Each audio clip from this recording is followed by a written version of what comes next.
জুমার নামাজ খুবই গুরুত্বপূর্ণ একটি নামাজ। এই নামাজ কিন্তু সকলে সঠিকভাবে আদায় করতে পারেন না।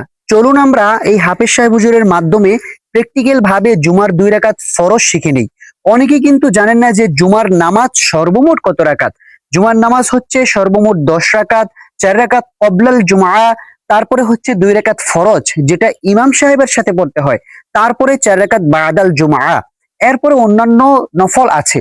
তো আমরা চলুন জুমার গুরুত্বপূর্ণ যে ফরজ 2 রাকাত, এটা প্র্যাকটিক্যাল ভাবে এই হাফেজ সাহেব হুজুর আমাদেরকে দেখিয়ে দিবে কিভাবে আপনারা জুমার ফরজ করবেন।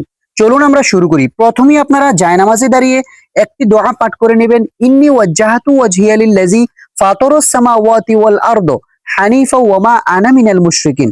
অতঃপর আপনারা জুমার নামাজের নিয়ত করে নেবেন, নাওয়াইতু আন উসকিতা আন জিম্মাতি ফারদুজ যুহরি বিআদাই রাকাতাই সালাতিল জুমআতি ফারদুল্লাহি তাআলা মুতাওয়াজ্জিহান ইলা জিহাতিল কাবাতিশ শরীফাতি।